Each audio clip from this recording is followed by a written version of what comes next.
guys welcome to kids blog চেনেলটোলৈ স্বাগতম জনাইছোঁ আৰু কিড ব্লগ চেনেলটোৰ যিটো নেকি ল'ৰাটো আছিলে ল'ৰাটোৰ মানে এক্সাম চলি আছে সেইটো কাৰণে সি ভিডিঅ' কৰিব পৰা নাই তো মই কৰিছোঁ এইটো হ'ল আমাৰ ভণ্টিয়ে পিঠা বনাই আছে কি বনাই আছে ভোগালী বিহুৰ আয়োজন এইটো হ'ল নাৰিকল দিয়া ৰোল নাৰিকল ৰোল কোকোনাট ৰোল আৰু এইটো হ'ল এইটো কি হ'ল লাৰু এইটো বিটৰ লাৰু এইটো চাই লওক বিটৰ লাৰু তাৰপিছত এইটো হ'ল নাৰিকলৰ বাৰু মানে এয়া পিঠা দিম আৰু আচ্ছা এয়া ৰোলত দিব ৰোলৰ কাৰণে এয়া বনোৱা হৈছে তো এইটো হ'ল ৰোলটো বনোৱা হোৱা তাৰপিছত আৰু কি আইটেম আছে আৰু আছে এয়া হ'ল গাজৰ লাৰু গাজৰৰ লাৰুটো মই খাই পোৱা নাই তো এটা টেষ্টিং কৰি চাওঁ নেকি আচ্ছা খোলাচোন এটা টেষ্টিং কৰি চাওঁ আচ্ছা এইটো মই টেষ্টিং কৰি চাম গাজৰৰ লাৰুটো এটা সোৱাদ লৈ চাওঁ নে কি মজা খাই চাব গাজৰৰ লাৰু বনাই চাব গাজৰৰো সোৱাদ লৈ চাওঁ তো বিটৰ লাৰুটো এটা সোৱাদ লৈ চাম তো এবাৰ আহিছোঁ বিটৰ লাৰু এটা সোৱাদ লৈ চাওঁ সোৱাদটো কেনে লাগে আচ্ছা তো গাইজ বিটৰ লাৰুটো সোৱাদ লৈ চাইছোঁ মজা আছে মজা লাগিছে দেই খাই কিনে আৰু কি আইটেম আছে আৰু আছে নাৰিকলৰ লাৰু আছে এইটো এইটো নাৰিকলৰ লাৰু আচ্ছা এইটো নাৰিকলৰ লাৰু আৰু নাৰিকল চিৰা আৰু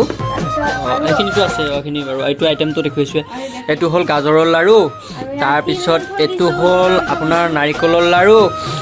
তাৰপিছত আহি গ'ল এইটো বিটৰ লাৰু তাৰপিছত এইটো হ'ব বাৰু নাৰিকল এইটো ৰোলৰ কাৰণে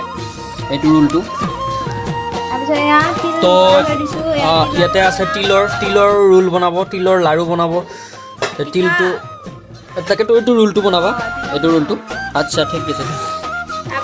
আৰু কি আছে আইটেম আজি কেইটামান আইটেম বনালা তুমি এটা হা 1 2 3 4 5 6টা আইটেম আৰু আছে বাৰু 7টা আইটেম আৰু চুঙা পিঠা আছে চুঙা আচ্ছা ঠিক আছে কালি উৰুকাত কি মাহ সান্দহগুৰি আছে আচ্ছা তো কি বুলি কয় কালি কি মাংস খাবা পিছে হাঁহৰ গাহৰিটো ফেভৰেট হয় নে নিজৰ পুখুৰীৰ মাছ আচ্ছা খুৰীমাই কিবা এইফালে পৰা মাত দি আছে খুৰীমাকো সুধি ৰচোন কিবা এটা প্ৰশ্ন খুৰীমা কি বনাই আছা এতিয়া ফুলকবি মটৰ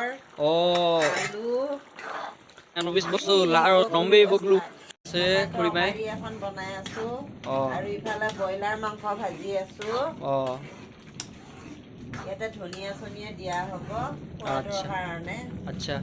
ধনিয়া ইয়াতে ধনিয়া দিয়া হ'ব সোৱাদৰ কাৰণে এফালে আলু কাটি থৈ দিয়া আছে এফালে ধনিয়া এফালে আছে মাংস ব্ৰইলাৰ মাংস এফালে আছে এইটো আমাৰ চব্জি হাই ফ্ৰেণ্ডসকল আজি মই ভিডিঅ' বনাব নোৱাৰিলোঁ দাদাই ভিডিঅ' বনাই দিলে কাইলৈ মই ভিডিঅ' বনাম সকলোকে ভোগালী বিহুৰ শুভেচ্ছা জনালোঁ